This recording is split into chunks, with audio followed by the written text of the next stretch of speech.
Welcome to the True North Compliance Podcast, where we discuss regulatory and compliance issues for Canadian business.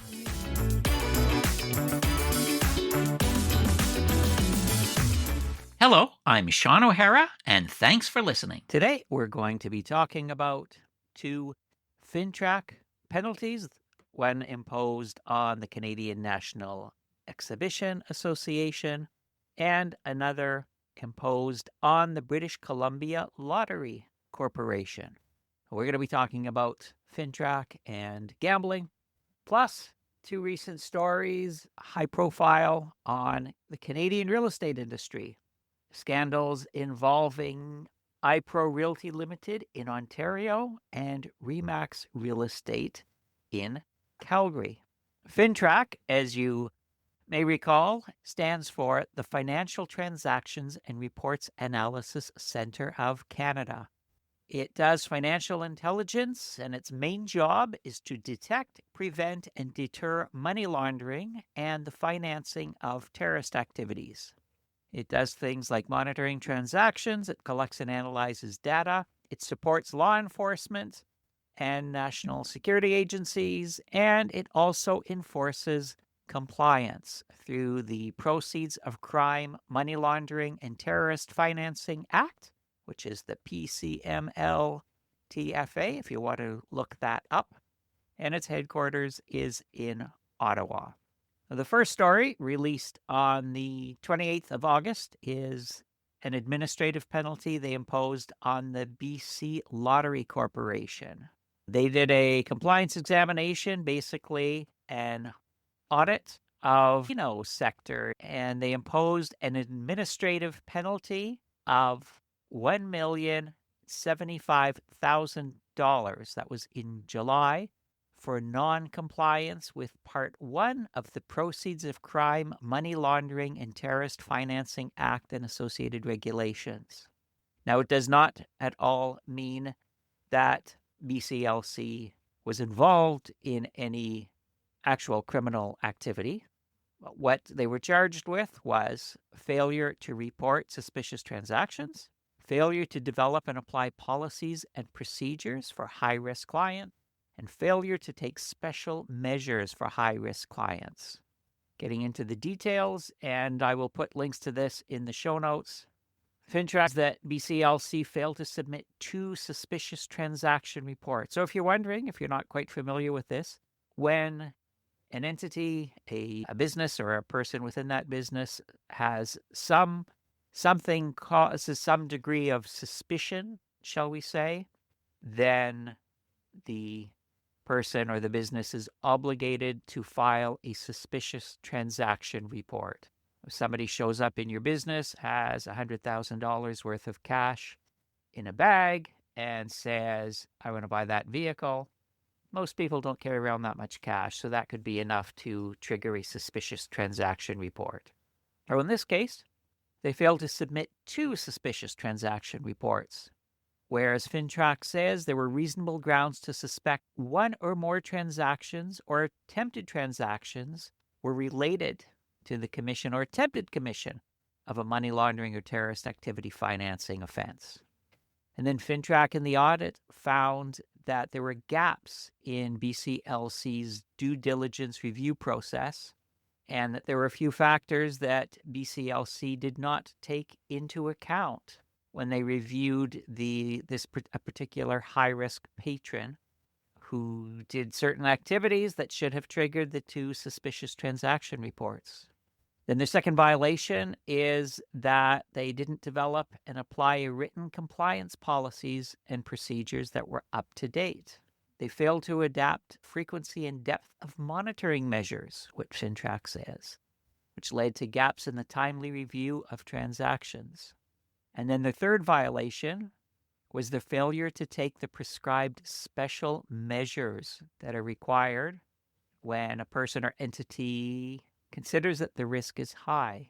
Due to the patron's rate of play and the volume of funds, along with other factors, BCLC should have identified the patron as high risk and should have applied prescribed special measures, which would have assisted FINTRAC in analyzing, identifying, and reporting suspicious transaction reports in a timely manner. But keep in mind, it is not the role of any entity, any business or person to investigate or to challenge. Like in that example I gave, somebody shows up in your business with $100,000 in cash. You are not to say, hey, where'd you get that money? And call the RCMP right away. No, it is to still proceed with your business. You're not there to investigate or anything, but a business is obligated to file a suspicious transaction report to FINTRAC. The BCLC has vehemently denied this or disputed this and has filed an appeal with the federal court. They issued an official statement that I'll quote. BCLC takes its responsibilities under Canadian anti-money laundering legislation very seriously. It is confident in its position that it has fully complied with all its legal and regulatory obligations.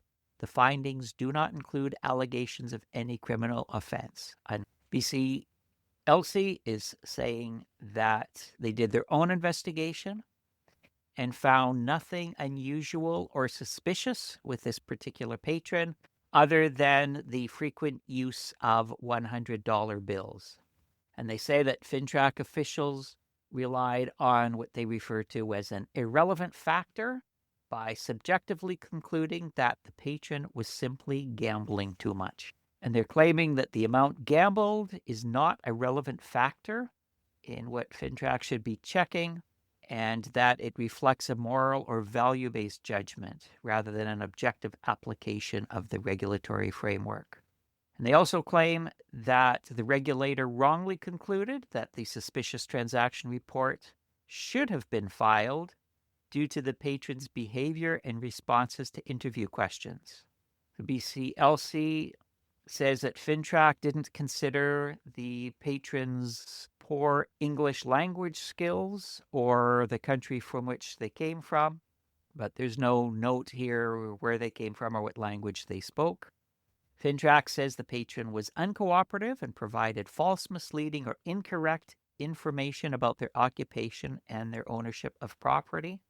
That'll be an interesting case. It looks like from my research that this patron received 541 casino disbursement reports, over $10,000 between March 2017 and February 2018.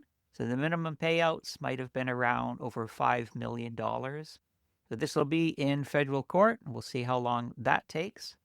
My own take on this is that they had somebody, BCLC had somebody who could not provide enough information, and BCLC still went ahead with everything anyway and did not file a suspicious transaction report. So based on what I see here, I could see the federal court ruling in favor of FINTRAC, that it doesn't have to do with the money or gambling too much. It's that people need to be able to provide accurate information to FINTRAC or need to be able to provide accurate information when asked. So we'll see how that one carries out. The next one is an administrative monetary penalty on the Canadian National Exhibition Association, CNE Casino. Their administrative monetary penalty was only $199,000 for non-compliance with Part 1 of the Act. They failed to assess and document the risk of a money laundering or terrorist financing offense, taking into account prescribed factors, and they failed to institute and document the prescribed review. In the first violation, FINTRAC found that CNE Casino stated that their staff would report high-risk transactions to its compliance officer, but FINTRAC says this process did not meet the legislative requirement for a document risk-based assessment. Then the second violation is that they failed to conduct a review of its compliance program to test the effectiveness of its policies and procedures. So in this case, they're dealing with the process that CNE Casino went through, or the process that they follow for staff to report any high-risk transactions, and then what the casino and the compliance officer were to do at that point. There's no indication of criminal activity, and as Gary Bostock, the director of C&E Casino, stated, and I'll quote him as well, "We are in full compliance with all regulations and are committed to operating a safe, legal, and efficient business. There has never been any allegation of criminal activity at the C&E Casino in this process." Unquote. They also claim that FINTRAC failed to explain which procedures were inadequate and what regulatory requirements were missing, and that the casino provided documentation of its whole process to FINTRAC but didn't get any acknowledgement. And what some comments from specialists in the field and other casinos have said is that it doesn't point to failures or systemic failures, but to relatively minor gaps in the way this particular casino was carrying out their compliance obligations that could be easily remedied. So a different case than the BCLC one. In this case, from what I've been reading, I could see through the appeal that C&E Casino has put in, they may win their appeal. And this next story relates to real estate. This was reported this week in the Real Estate magazine. One is about iPro Realty, that it's a Mississauga-based company and one of the largest brokerages in Ontario that permanently closed all 17 of its locations effective August 19th. This happened because it was discovered that there was a $10 million short in their consumer deposit and commission trust accounts during a scheduled inspection. It's since been, I guess, fine-tuned down to less than $8 million. Now, this affects about 2,400 agents, and iPro's co-founders, Rue Alves and Fidel Colucci, are now permanently barred from real estate in Ontario. It looks like the shortfall involved the agent commissions and the consumer deposits were illegally dispersed from the trust accounts. So they weren't managing the trust account properly, and the Ontario Provincial Police are launching an investigation of alleged criminal activity, including potential fraud, to find out if a criminal offense has been committed. So that's an ongoing investigation. The bigger story behind that is the problems with RECO, who is the regulator, the Real Estate Council of Ontario. It's the official regulator for real estate professionals in Ontario. Every province has some kind of a regulatory body. In British Columbia, there used to be the Real Estate Council that regulated the conduct of real estate agents and transactions, and now that is regulated by BCFSA, British Columbia Financial Services Agency. The criticism here is the way RECO handled it as regulator, that they did not notify the public or the industry about this probe, this investigation, until months after they discovered it. And that meant that iPro agents were conducted over 700 transactions and about $700 million in home sales after the shortfall was uncovered. Apparently, iPro was mishandling their trust funds. RECO found out about it, investigated, didn't say anything, allowed them to continue to conduct business, and $700 million sales still went through this squeaky, leaking trust account. And then they struck a deal with the co-founders to avoid disciplinary action and allowed them to voluntarily terminate their resignation rather than face charges or fines. This is an example where perhaps the regulator was a bit too close and not out there to do what the regulator should be doing, which is to protect the public, but instead to protect these two people involved in potential wrongdoing. Now, RECO's CEO did resign shortly after these events, and critics are saying that more needs to be done, that RECO's inspection system is too periodic and not robust enough. They allow some large brokerages to go years without a deep review. And the Auditor General in Ontario has said that there are gaps in RECO's oversight, including the long delays between inspections, their weak follow-up, and the heavy reliance on self-reporting, similar to some of the criticisms that were raised in British Columbia. And also criticisms about conflict of interest within RECO's board structure when active brokers are serving as board members.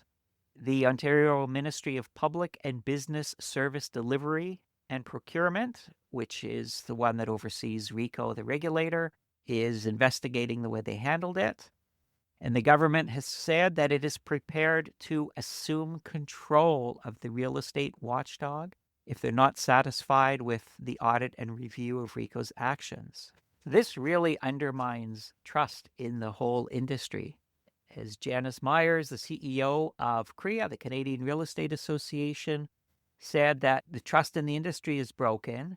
It doesn't just impact the individuals, like the co-owners or co-founders of iPro and then the agents who work there, but also the reputation of the entire profession, and that's across the country. Buying a house is often the biggest financial purchase that people make. It's a huge stressor, and then to discover potential wrongdoing going on very heavily damages the credibility of the industry. The real estate industry is built on trust, that people dealing with realtors have to have confidence that the realtor is acting with integrity. I mean, that's the huge key piece with realtors is their integrity, their reputation. And of course, realtors want their clients to be transparent and realistic, and there's a degree of mutual trust. And that's why we have the Realtor Code that is for this professional conduct. And these are standards that everybody needs to uphold. So when they're violated, it's pretty bad and scary, with the government of Ontario prepared to assume control of RECO. This is a spokesperson for Ontario's Minister of Public and Business Service Delivery and Procurement, Stephen Crawford, who wrote in an email that as the province's real estate regulator, RECO has a duty to protect consumers and uphold professional standards in Ontario's real estate sector. In its handling of the iPro Realty case, the largest case of fraud in Ontario's real estate history, RECO failed to deliver on its core mandate. As a result of this mishandling, the minister will step in to oversee a third-party review of RECO to ensure the process meets professional standards, reflects industry expectations, and restores public trust in Ontario's real estate regulation. Moving west, there was an alleged Calgary Ponzi scheme with Remax Real Estate Central in Calgary, with allegations surrounding a multi-million-dollar scheme run by a former agent. And Remax Canada has dropped its affiliation to this Remax real estate brokerage. RECA, the Real Estate Council of Alberta, did an investigation, a disciplinary process for the real estate Eric Drinkwater, was charged with $1.9 million in alleged fraud. He falsified bridge loans for non-existent real estate transactions that he claimed were taking place. And these transactions didn't exist, and he forged documents to proceed with the scheme, which occurred roughly between March 2020 and February 2024. And he's the nephew of the owner of the brokerage. RECA says he admitted to serious breaches, and they found him guilty of conduct deserving of sanction and was permanently banned from conducting real estate. There's criticism that RECA did not act strongly enough or quickly enough. Similar criticism of RECA as with RECO, that they are failing to protect the public, that as a regulator, they've tended to focus on minor technicalities like sign rules and measurements, but they have failed to act swiftly and decisively on serious misconduct. And that they, as a self-regulating industry, they are too close to the industry. Brad Mitchell, the CEO of the Alberta Real Estate Association, says that governments need to, quote, strip regulatory bodies down to bare bones, quote, and rebuild. Talking with enough people in the real estate industry here in BC who would say off the record that they blew it, and there's a bunch of different reasons and issues and so on that happened. They were self-regulating, and that was taken away from them for a variety of reasons. There's a, let's call it a feeling of regret here in BC. But what we could be seeing is the same thing happening in Ontario and in Alberta, where the governments, the provincial governments, will start to regulate their real estate industries. And I think a warning from some brokers, especially here in BC, to their counterparts in Ontario and Alberta would be, don't blow it. Don't get yourselves in that situation. And it might be too late. And that's it for today. We've covered FINTRAC, fining the British Columbia Lottery Corporation, and the CNE Casino in Ontario, both of which are saying they did nothing wrong and they are disputing. We'll see how those turn out. Then 2 stories of scandal in Ontario and Alberta, where the regulators, the regulating regulators made up of people in the same profession as who they are investigating, are themselves, at least in Ontario, being investigated. In Alberta, not yet, according to the story, but there are calls for that regulator to also be not just investigated, but changes to be made. And that's a wrap.